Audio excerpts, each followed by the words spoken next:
Hey everybody, welcome to the Lowdown. Last week in our first Lowdown series we talked about putting, and I told you that we would start pretty easy. The second week here we're going to go to the opposite extreme. We're going to talk about what I consider to be probably the hardest shot in golf, and especially I think the hardest for beginner golfers. We're here today on the 18th hole of Halbert Country Club. We're in the right greenside bunker here, and I can tell you I've been here a ton.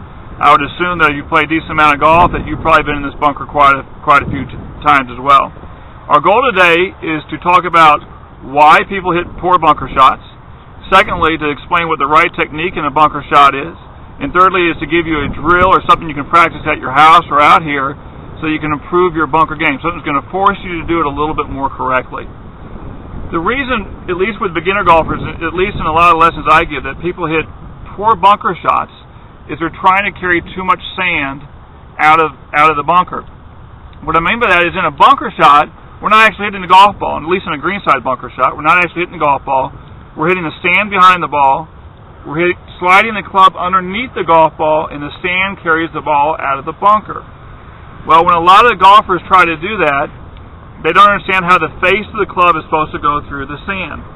In a poor bunker shot, when a golfer goes through the sand, they rotate their left hand too much.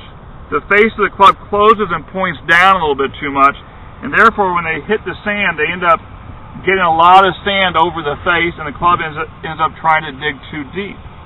So when they do that, it's hard to get the club through the sand. The club face in a correct bunker shot is supposed to go through the sand open. So it should look similar to something like this. So as the club goes through, you can see the heel of the club leaves the toe of the club through. The sand wedge is designed with bounce on it that helps that process. So as the club goes through the sand, it should go like this. So the sand essentially slides off the face of the club a little bit easier. And therefore it's easier to slide the club through the bunker. You can do it with more power, and therefore throw that sand further out of the bunker and throw the ball out of the bunker as well. It makes it a lot easier to hit a bunker shot.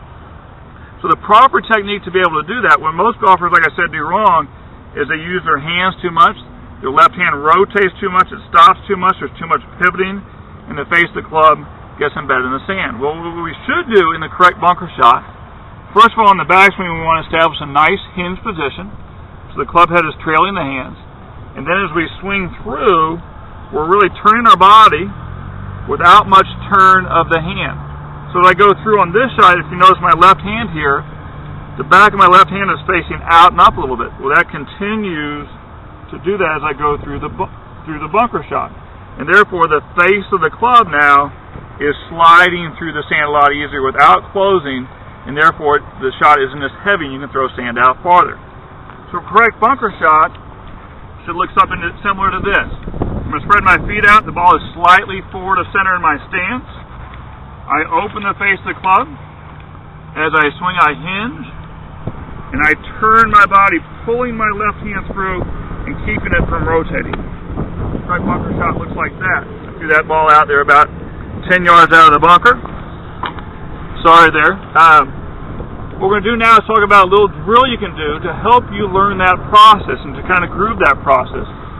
What I have here is a club I made. I took a second shaft and extended it in the bottom of a golf club and extended it out, so essentially I formed a very, very long golf club. But what I do with this club is grip it on the lower grip, get it in my same setup I just talked about.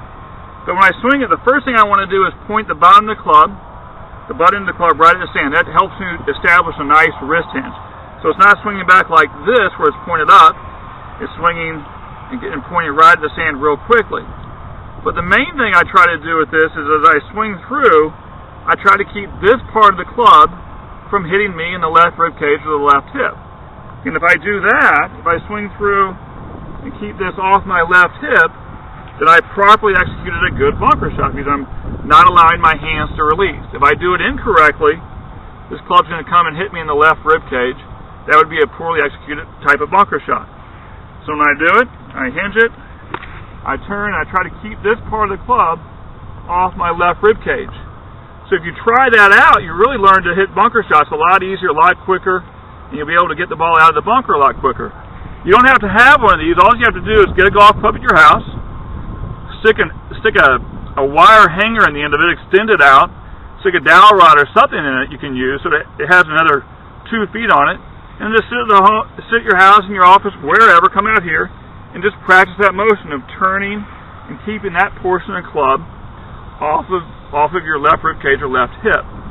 So hopefully you do this drill, come out and try it, and you'll learn how to hit a bunker shot a lot quicker, a lot easier, trust me.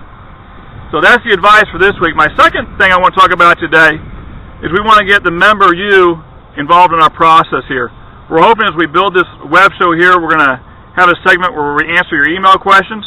So if you have any thoughts, ideas, or something that you're doing incorrectly in your game, and you want to have an idea of how to improve it, well, send us an email and maybe we'll talk about it on the web show. Thank you. Have a good week. See you on the Lowdown.